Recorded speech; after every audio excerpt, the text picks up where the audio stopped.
Good evening, Alexandre. How are you? Good evening, everyone. Bonsoir. We are absolutely delighted that this year we can have you at the World Soundtrack Awards. And as a record holder of the World Soundtrack Composer of the Year, what does it mean for you? Well, as it says, world soundtrack, which means, it's all over the world. It's not just one country, like, the Oscars or the César or whatever it is. It's worldwide. It's also an incredible festival where we can meet all of us, composers, people in the music industry, conductors, musicians. And so to be awarded by the very musicians and just by the musicians is something quite special.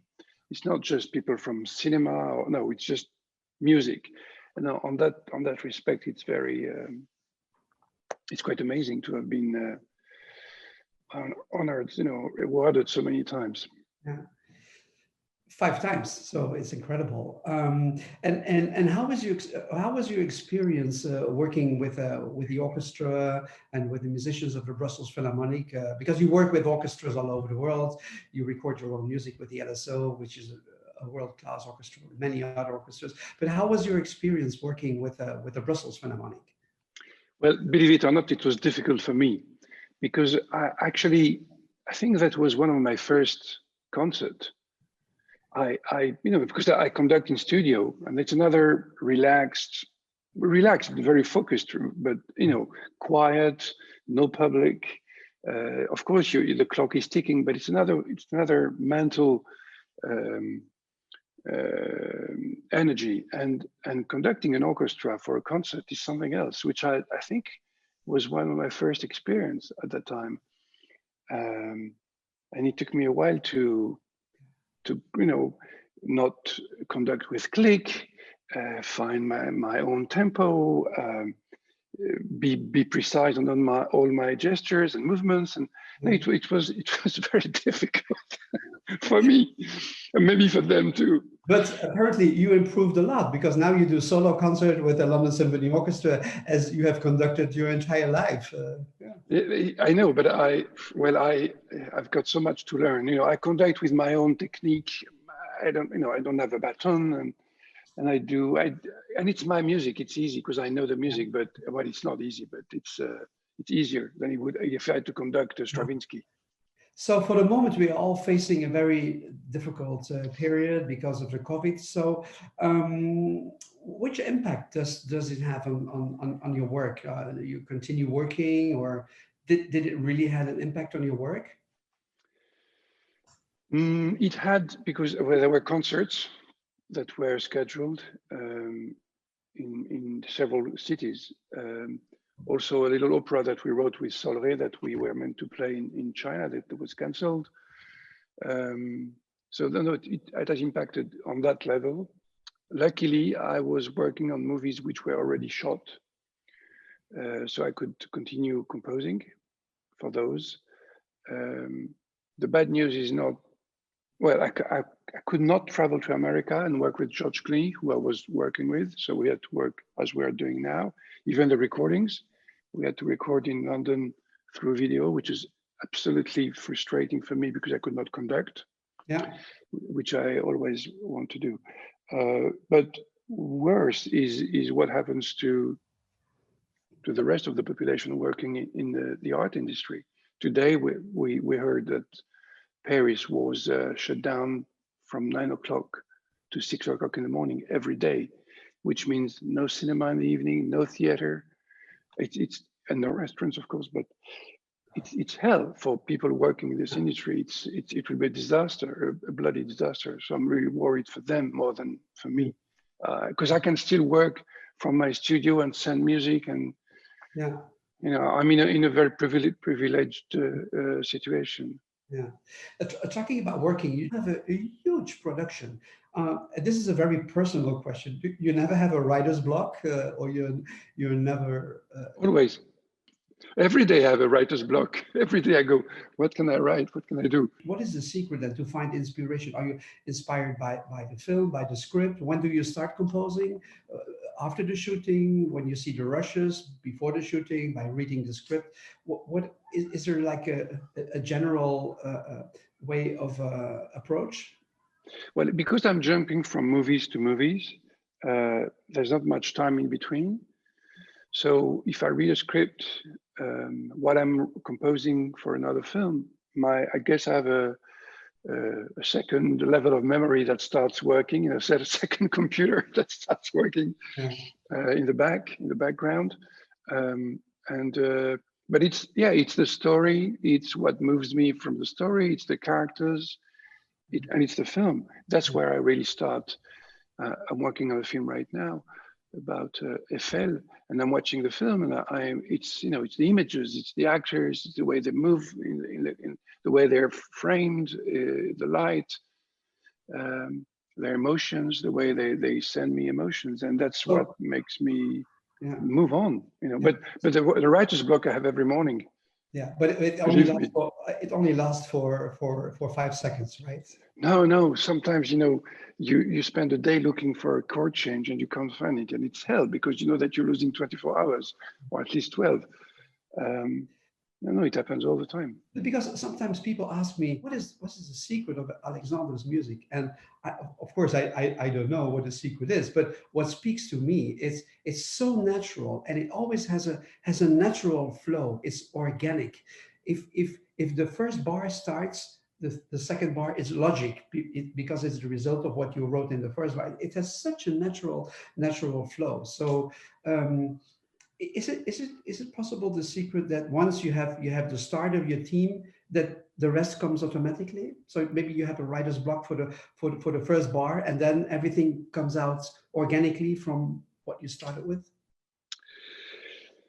My writer's block is more about what I need to write. What is it that I want to do? How can I do something different from the previous movie? What can I try? And that takes me a lot of time. Which orchestration, which type of instrumentation, that takes me a lot of time. And then it's just work. But it doesn't. I'm not back. Believe me, I'm not. I couldn't write in my kitchen with 10 children circling around the table. 24. He had 24. So maybe not at the same time in the kitchen. Yeah. Do you think you have immediately an orchestral sound in your mind, or yes, I do. So you hear the orchestra? Yes, yeah, I do. I know that I don't want the melody played by a flute, which is very rare for me. All types of flutes, yeah. Like the 12 flutes of Shape of Water. Yeah. But I always think about the sound. Will I have brass or horns or no woodwinds, only strings? I'm talking to you as I'm watching a picture which is framed on my computer, and I'm just thinking what I would do on this shot, and for sure no brass. No it's brass. It's just something, as you said, organic, that I feel. It's instinctive. I don't want, but it's my aesthetic. Maybe some other composer would love to have woodwinds and brass, but I would not. Yeah, but if people ask me what is typical about the sound of Alexandre's music, then my first answer spontaneously would be he's using a lot of flutes, a lot of piano, celesta, vibraphone in a lot of compositions, and with this you really create a very transparent orchestration.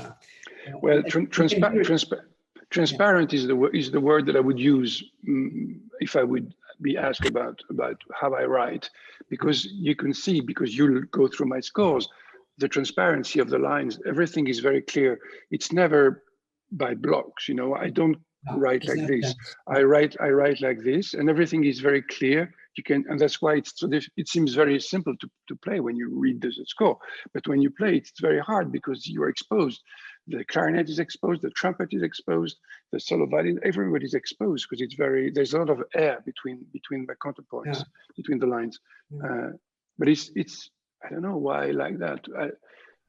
I guess because I was more inspired by French music than by German music. You know, as simple as that. One of my favorite pieces is Little Woman, you know, the piece with the two pianos and the string and the celesta. It's absolutely, it's magic.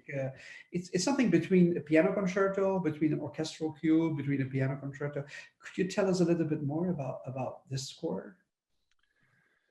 That was a remarkable collaboration with Greta Gerwig. It was a first kind of wider movie, you know, after Lady Bird, and I could feel that she was a bit anxious about the score and having a composer write a score for, you know, a bigger group of musicians than before. And each time I would send a cue, she would say, "Oh, I love it, but could you try a bit more like this?" So I would write another cue, sometimes 2, 3, 4 versions for each cue. And she would like them all. And she would say, "We should record them all." Oh. So at the end, I had a huge amount of music.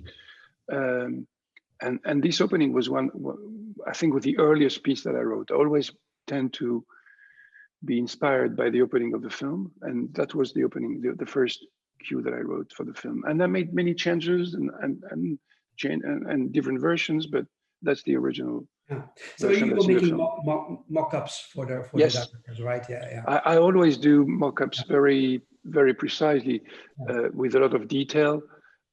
For example, you see, if I show you you see, we have lots of instruments here playing, and they're all there. Everything's there, from the strings to the woodwinds. So I do demos which are extremely, they're full. Everything's there. Yeah. So does it happen sometimes that when you're in the studio in front of the orchestra that you still have to change things? You still have to change orchestrations, or a director comes in and say, "Oh, it's still different than what I heard on the demo." Or now with the demos nowadays, it never happens. So. Not much. There could be a matter of interpretation, and that's where Solveig comes in a lot, especially with the strings, because of her technique and her knowledge of strings, and we change a lot of things in the articulation and bowings and things with her. But sometimes a director can feel that it's too busy, or it's not dark enough, or too dark, and then I adjust it on the stick. Yeah, that goes fast. Nowadays, we have a lot of film music concerts all over the world, so it became a very popular genre. While composing, are you aware about the possibilities for the afterlife of your music? Or no, you don't think about it? No. And it's funny you say that, because I was talking with Xavier, who works with us, about one of my previous scores, and he said, "Oh, you should listen in your iTunes bank." And I said, "But I don't have my scores in my iTunes bank. I don't have them. I don't know. I'm not listening to my music unless I have a concert to prepare. And then I go back and I listen to something, but I don't."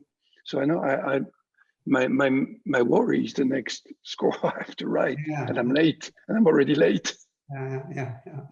So, nowadays there are more and more young people that want to go into composing for a screen. I mean, hundreds of them, thousands of them. Is there anything you could advise them? Any tips for young composers who want to write for screen in terms of developing their career?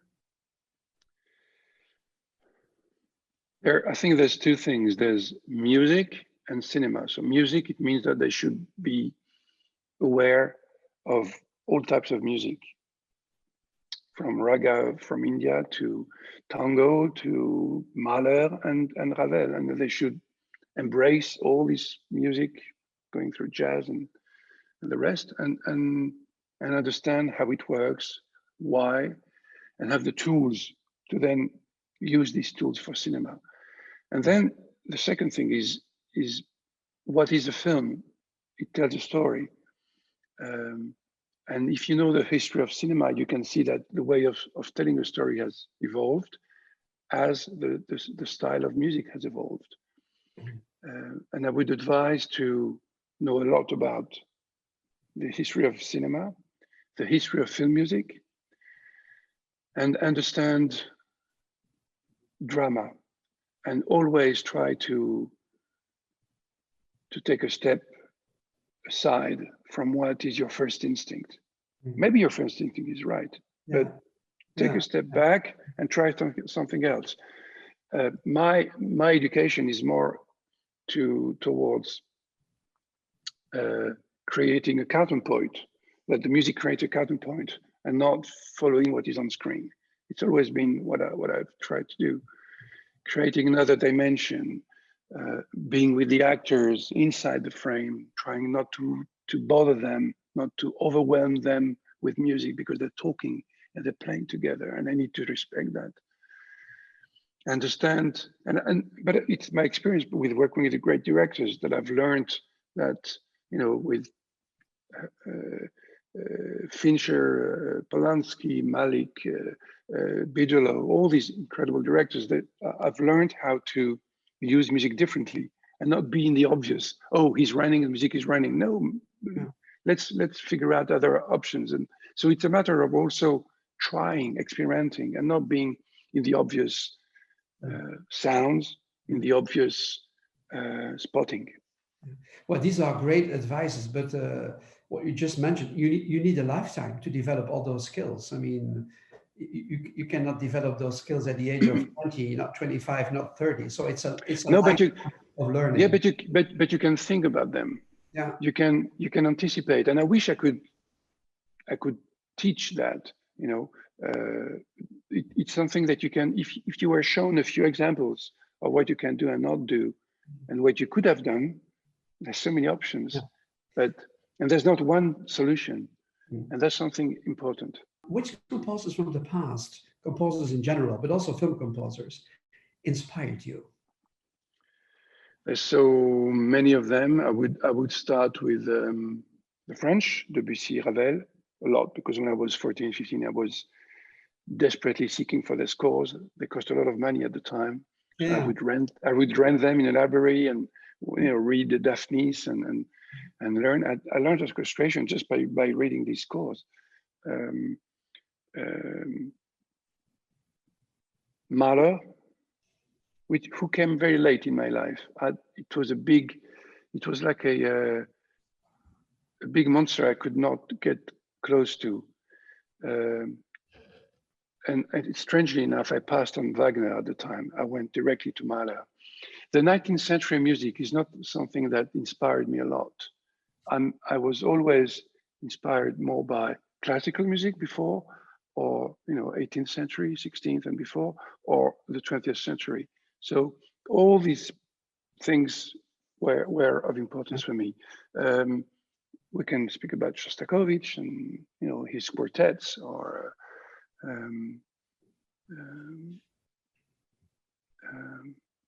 Scriabin. Oh, fantastic! Prometheus. You know, these kind of things. You have the time to listen to other people's work.